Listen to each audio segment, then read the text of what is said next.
The cold was the first thing that truly registered. Not the betrayal, not the shocked face of my wife, Carla, illuminated by the deck lights of the yacht. Not even the smug, triumphant sneer of Julian, the man I had called my best friend for 15 years. It was the crushing, absolute cold of the Atlantic at night. A physical shock so profound it drove the air from my lungs and replaced it with a mouthful of salt water.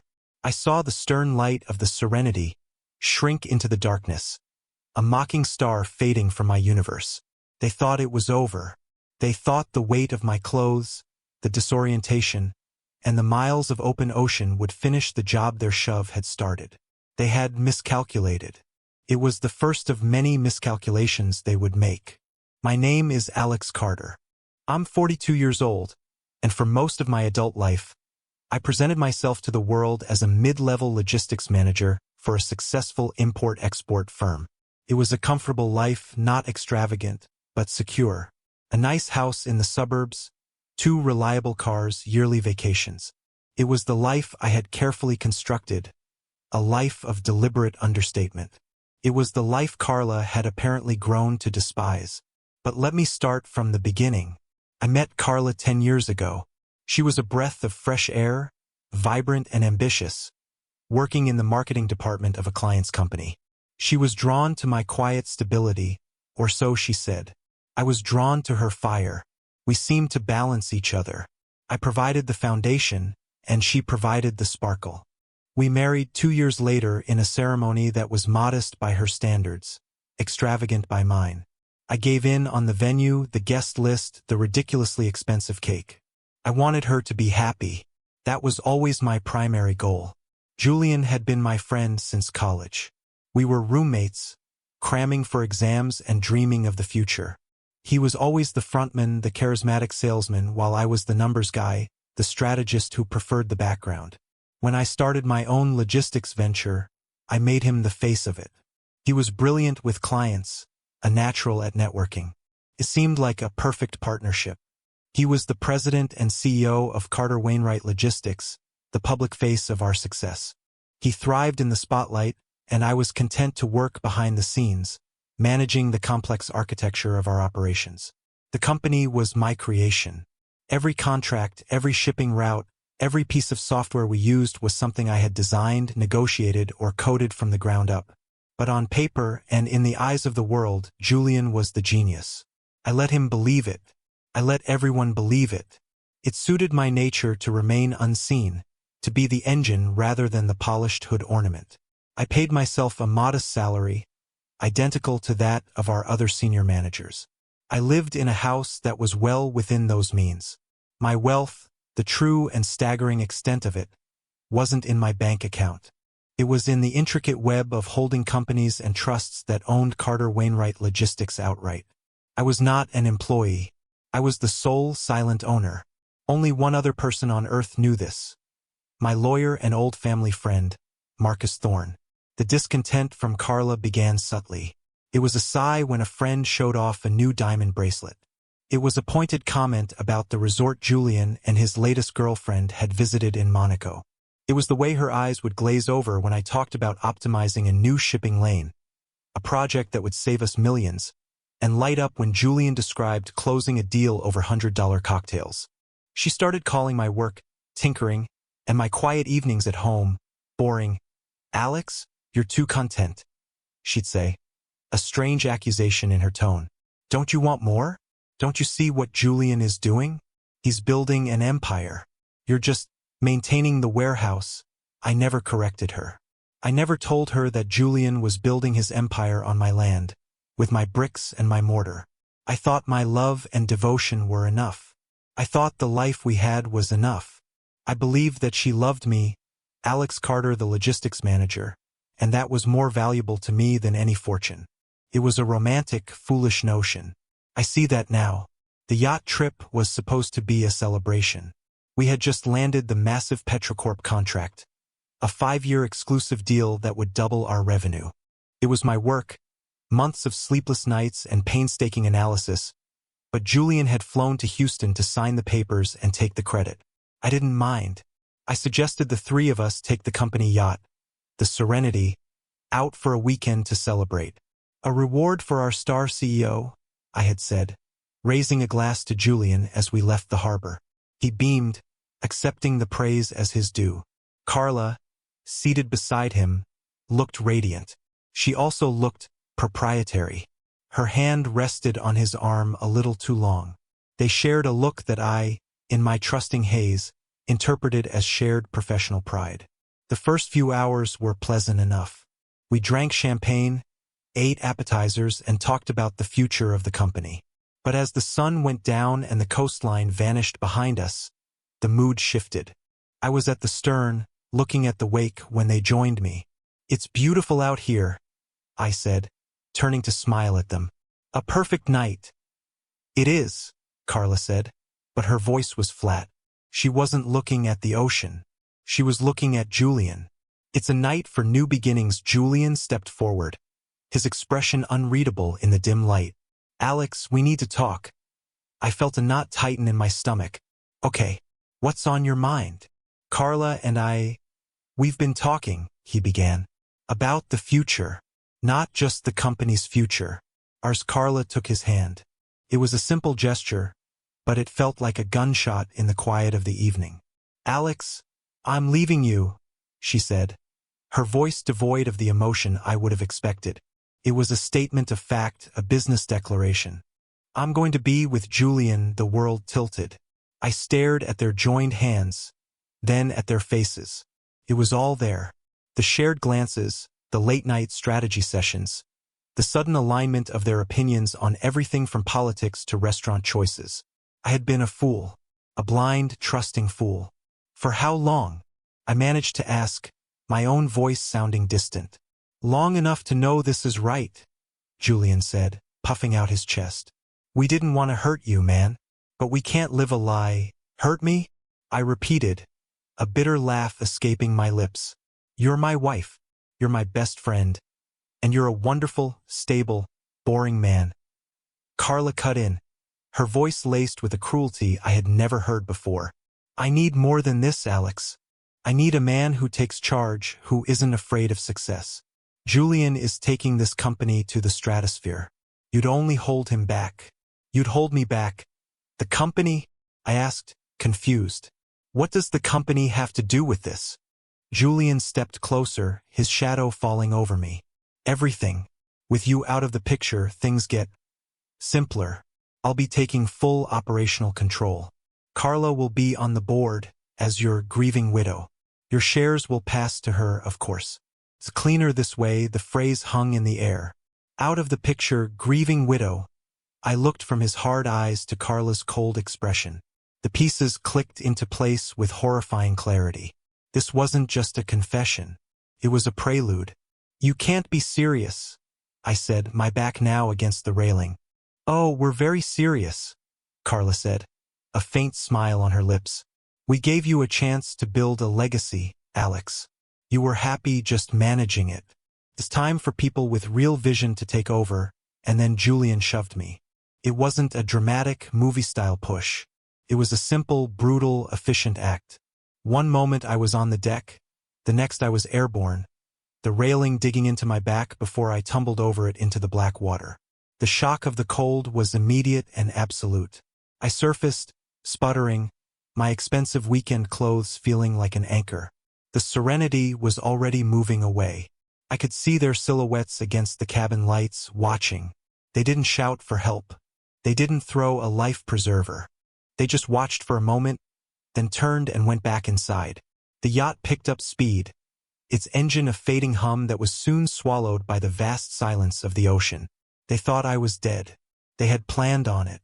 In their minds, Alex Carter, the simple logistics manager, was gone. And in a way, he was. The man who surfaced in that freezing water was not the same one who had been pushed. The trusting husband, the loyal friend, the quiet man in the background, he died in that moment. What was left was something colder, something harder. What was left was the owner. Panic is a luxury. I couldn't afford it. I had been a competitive swimmer in my youth and had kept up the training. A disciplined habit Carla had often mocked as pointless. Now it was my lifeline. I kicked off my heavy shoes, my mind racing faster than my heart. I fought the urge to swim frantically after the boat, a futile gesture. I needed to conserve energy. I needed to think. I remembered the shipping charts I had memorized. We were about 8 miles offshore, too far to swim to the mainland. But there was something else. A small, uninhabited island, mostly rock and scrub, about 3 miles to the east. It was a navigational hazard we always steered clear of. Now it was my only hope. I treaded water, getting my bearings from the stars, a skill my father had taught me. I found the North Star. I oriented myself. Then I began to swim. It was a slow, methodical rhythm. Stroke, breathe, stroke, breathe. I didn't think about Carla. I didn't think about Julian. I thought about my form, about the cold seeping into my bones, about the current. I focused on the immediate task, survival. Emotion was a weight I couldn't carry. Hours passed. My muscles screamed. The cold was a constant, agonizing ache. Several times, I felt my resolve waver. The temptation to just stop, to let the ocean take me, was immense. But then I would see their faces in my mind. Carla's contempt, Julian's smugness. And a different kind of fire would burn through the cold. It wasn't rage. It was something more focused. It was the quiet, unbending resolve of a man who has been completely and utterly underestimated. When my hand finally scraped against rock, the relief was so overwhelming I nearly blacked out. I dragged myself out of the water, my body a single, throbbing bruise. I collapsed on the coarse sand and lay there until the first hint of dawn began to gray the eastern sky. I was alive. Stage 1 was complete. Stage 2 was about to begin. I found a small, sheltered cove and waited. I knew the shipping lanes. Sooner or later, a fishing boat or a small cargo vessel would pass close enough. It took nearly a full day. I was dehydrated and shivering uncontrollably when I saw it. A small trawler chugging its way up the coast. I used the last of my strength to swim out into the channel, waving my arms frantically. They pulled me aboard, a grizzled captain and his 2 sons. They wrapped me in blankets and gave me water. I gave them a simplified, believable story. A boating accident, I was alone, the boat sank. I gave them a fake name. They were good men, and they asked few questions, taking me to the nearest small port town, a couple of hours south of my home city. The captain gave me a $20 bill and pointed me toward a payphone. I made one call. Not to the police. Not to my family. I called Marcus Thorne. Marcus, I said, my voice hoarse. I need you. It's Alex. There was a moment of silence on the other end. Alex? Where are you? The Coast Guard has been searching for you all day. Julian reported the accident. They said you fell overboard. It wasn't an accident, Marcus, I said calmly. They pushed me. Carla and Julian. They tried to kill me. The silence on the other end of the line was heavy. Marcus was not a man given to emotional outbursts. He was, like me, a creature of logic and process. Are you safe? He asked, his voice tight with controlled urgency. I am. I'm in Seabrook. I need you to come and get me. Don't tell anyone you've heard from me. To the entire world, Alex Carter is dead. We're going to keep it that way for now. I'm on my way, he said. Don't move. Don't talk to anyone. He arrived 2 hours later in an unassuming sedan, not his usual luxury car. He brought a change of clothes and a bottle of water. I got in the car and we drove, not towards home, but towards a safe house he maintained for sensitive clients. As we drove, I told him everything. The conversation on the yacht, the shove, the swim. I recounted it all in a flat, repertorial tone. I left out the pain and focused on the facts. Marcus listened without interruption, his hands gripping the steering wheel. When I finished, he was quiet for a long time. The fools, he finally said, shaking his head slowly. The arrogant, short-sighted fools. They think they've won, I said, looking out the window at the passing landscape.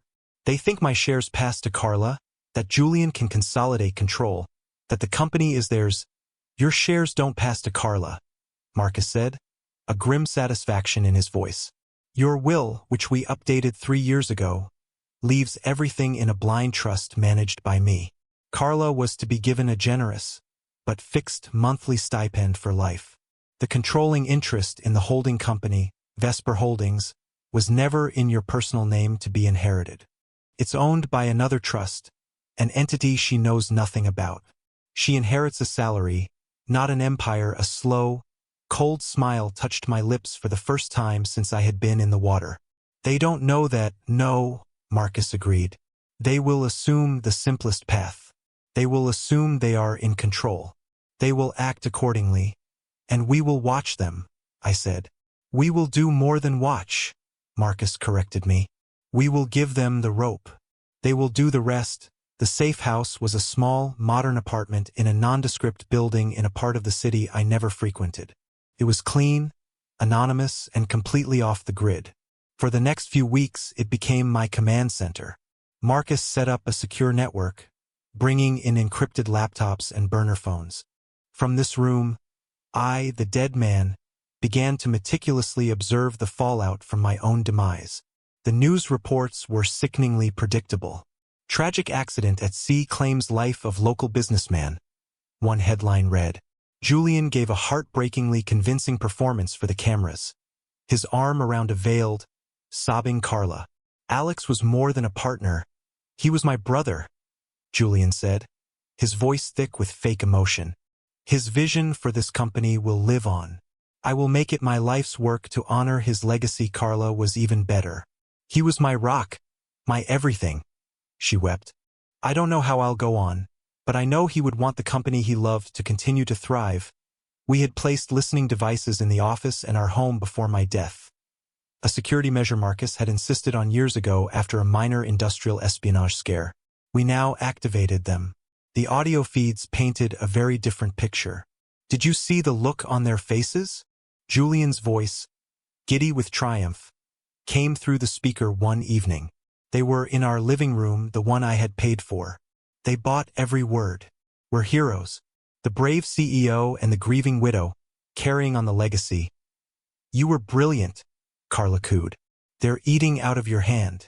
When can we make the announcement about the board seat? Patience, darling, Julian cautioned. We have to let the body cool, so to speak. A month. We'll let a month pass. Then I'll propose that the board honor Alex's memory by giving his bereaved wife a place at the table. It's the least they can do.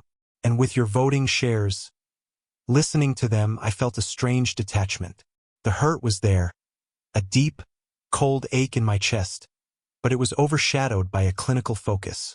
They were variables in an equation now. Their greed, their arrogance, their theatrical mourning. It was all just data. Marcus and I worked methodically. We pulled every financial record, every email, every contract. We set up alerts to track their spending. They didn't wait long to start enjoying the fruits of their crime.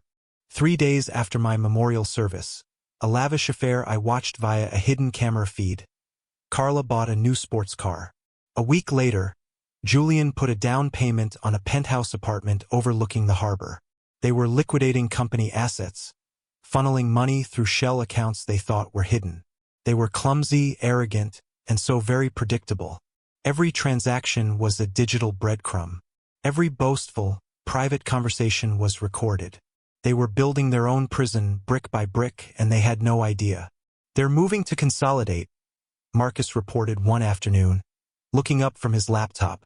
Julian has called an emergency board meeting for next Friday. The agenda is leadership transition and corporate restructuring in the wake of tragedy. He's making his move, I said. He's going to have them officially appoint him chairman and CEO, and he'll nominate Carla to the board.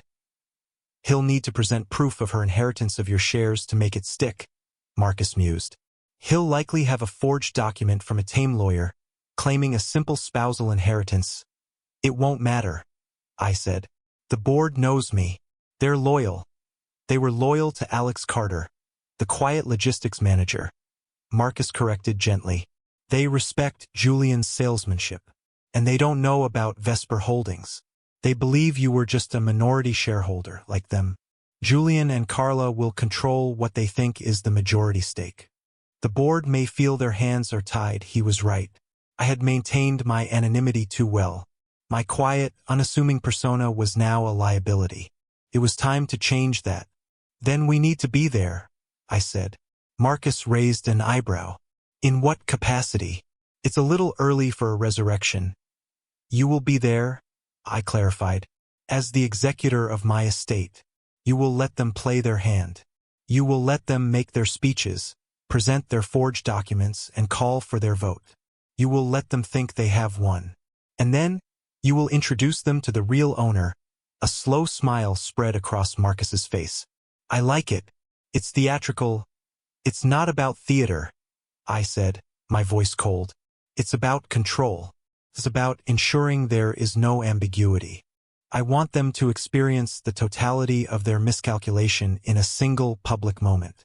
I want them to see the edifice of their new life crumble to dust before their eyes. Poetic, Marcus noted, and legally airtight. I'll make the arrangements. The week leading up to the board meeting was the longest of my life. I watched them prepare. I saw the new suits they bought, listened to them rehearse their speeches. Their confidence was staggering. They believed they were masters of the universe, untouchable. They held a small celebration dinner the night before the meeting at my house. To the future, Julian toasted, his voice clear on the audio feed. To the Carter Wainwright Corporation, to the Thornscott Corporation. Carla corrected him, using their real last names with a giggle. Let's get that sad man's name off the building as soon as possible. All in good time, my love, Julian said. Tomorrow we formalize our reign. After that, we can do whatever we want. I turned off the feed. I had heard enough. I stood and walked to the window of the apartment, looking out at the city lights. My city, my company. They had taken nothing from me that I could not take back. The only thing they had truly destroyed was my illusion that I was loved for who I was. It was a painful lesson, but a valuable one. The man they had tried to kill was gone. In his place was a man who understood the world in a much clearer, harsher light. The morning of the board meeting, I dressed in a suit I had Marcus procure. It was sharper, more expensive than anything Alex Carter, the logistics manager, would have worn. I looked in the mirror. My face was thinner, my eyes harder. The ordeal had stripped away the softness. I looked like a stranger to myself. I looked like the owner of Vesper Holdings. Marcus and I drove to the headquarters of Carter Wainwright Logistics. I didn't go in the front door. I used a private service entrance, my key card still active, and went to a small observation room adjacent to the main boardroom, which was concealed behind a one-way mirror. It was a feature I'd had installed during the last renovation, a discreet way to observe meetings without disrupting them. Julian had thought it was a paranoid extravagance. Today it was a theater box. I watched them file in. The 6 board members, all people I had known and worked with for years. They looked somber and sad. Then came Julian, radiating a practiced, mournful confidence. And on his arm, dressed in a stylish but appropriately funereal black dress, was Carla. She looked every bit the grieving widow about to step into her husband's legacy. They took their seats at the head of the long mahogany table. My seats. The meeting began. Julian gave a moving tribute to me, full of lies about our friendship and my supposed admiration for his business acumen. He spoke of his duty to carry my vision forward. It was a masterful performance. My stomach churned, but I remained still, watching, waiting. Then he moved to the business at hand. In light of Alex's tragic passing, we need to ensure stability and forward momentum. I propose a formal vote to confirm my position as chairman and CEO. Furthermore, Alex would have wanted his interests and his legacy to be represented. His wife, Carla, has inherited his controlling stake in the company. I propose we vote to appoint her to the board, effective immediately. He produced a document, which his lawyer, a man I knew to be unscrupulous, passed to the board members. It was a forged will, simple and direct, leaving everything to his beloved wife. One of the older board members, a man named Robert, looked uncomfortable. This is all very fast, Julian. We're still in shock. Stability, Robert, Julian said smoothly. The markets require a clear line of command. We can't afford to look weak or indecisive. This is what Alex would have wanted. Carla spoke for the first time, her voice soft and trembling. I just want to honor my husband. I want to help Julian continue the work that Alex cared about so much. It was almost enough. I could see the board wavering, caught between their grief for me and the pressure of Julian's assertive plan. And then, there was a quiet knock at the boardroom door. Julian looked annoyed. "We're in a meeting." The door opened, and Marcus Thorne walked in, carrying a leather briefcase.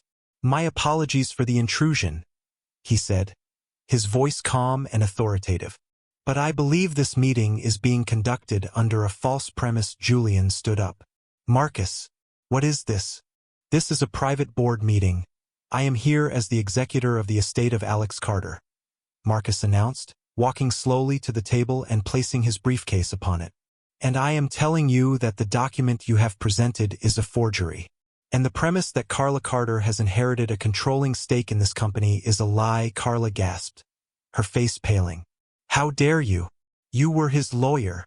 "Yes, I was," Marcus said, his eyes locking onto hers. "Which is why I, and I alone, am in possession of his actual last will and testament. A document which I have already filed with the probate court." He pulled a document from his briefcase and slid it onto the table. "Alex's personal assets, including a generous stipend, are indeed left to you, Carla. But his shares in Carter Wainwright were never his to bequeath. They, like the company itself, are wholly owned by a parent corporation." Julian laughed, a harsh, nervous sound. "What are you talking about? Parent corporation? We don't have a parent corporation." "Oh, but you do," Marcus said, his voice dropping. "It's called Vesper Holdings. And for the past 10 years, it has been the sole owner of every chair, every truck, every contract, and every dollar this company has ever made." The boardroom was silent. The board members were staring at Marcus, then at a stunned Julian. Julian's face was a mask of confusion and fury. "That's impossible. I would know, would you?" Marcus asked gently. "You were the president, a high-level employee. You were never an owner. You were never a partner.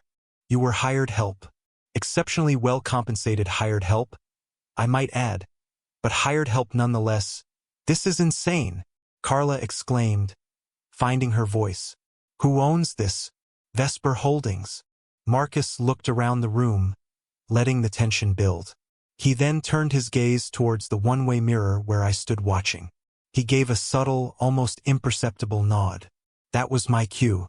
"The owner," Marcus said, his voice ringing with clarity, "is a very private man. He prefers to manage his assets directly. In fact, he feels it's time he took a more hands-on approach to the management of this particular company.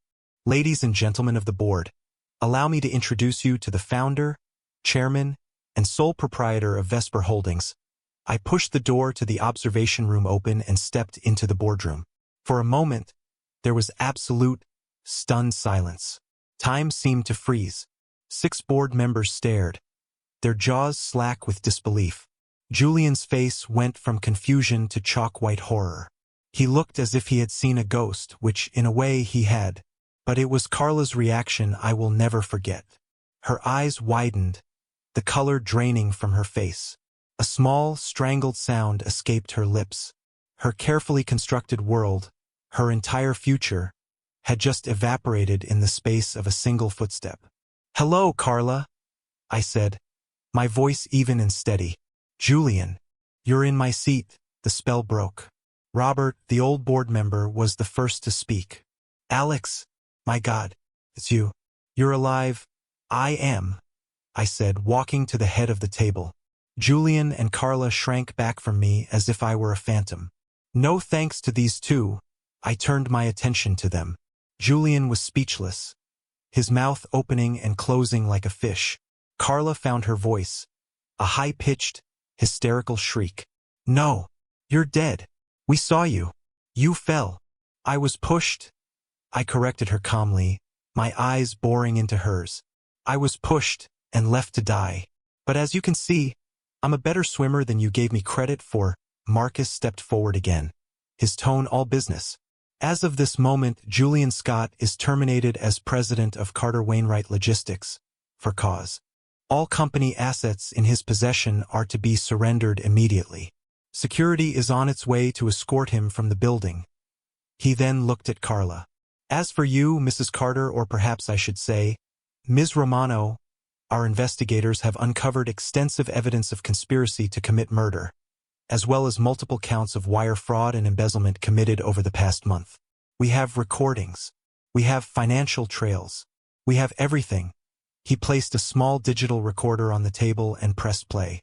Julian's voice filled the silent room. Patience, darling. We have to let the body cool, so to speak. Then Carla's. Let's get that sad man's name off the building as soon as possible. Carla let out a sob, covering her face with her hands. Julian finally snapped. You son of a bitch! He roared, lunging across the table at me. He never made it. 2 uniformed security guards, who had entered silently behind me, intercepted him, pinning his arms behind his back. Get him out of here, I said, my voice flat. They dragged him, struggling and cursing, from the room. Now it was just Carla. She looked up at me, her face a mess of tears and ruined makeup. The mask was gone. All the arrogance, the poise, it had all been stripped away. What was left was small and ugly and desperate. Alex, please, she begged, her voice a pathetic whisper. I didn't know. He manipulated me. He twisted everything. I still love you, Alex. We can fix this. I looked at her for a long moment, feeling nothing but a profound, empty pity.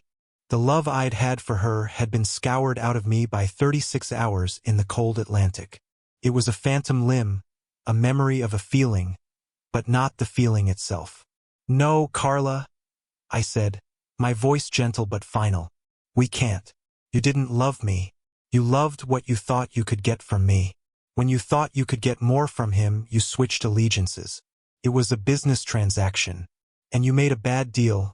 I gestured to the other 2 men who had entered with security. They were plainclothes detectives. Detective Miller, Detective Sanchez, this is Carla Romano. I believe you have a warrant for her arrest. She stared at me in utter horror as they approached, the reality of her situation finally crashing down on her. Alex, no. Don't do this. Please, she cried as they gently but firmly took her by the arms. I didn't watch them lead her away. I turned my back and faced the stunned board members. I kept my eyes forward. I heard her screaming my name down the hall until the elevator doors closed and cut off the sound. I took a deep breath.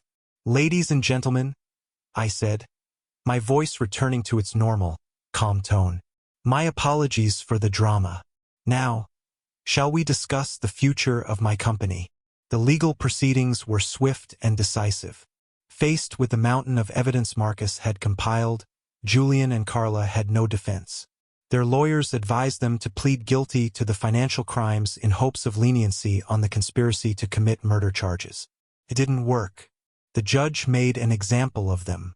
Julian received a sentence of 25 years to life. Carla, given slightly more leniency for her cooperation, received 20. I never saw either of them in person again. I attended the sentencing, sitting in the back of the courtroom.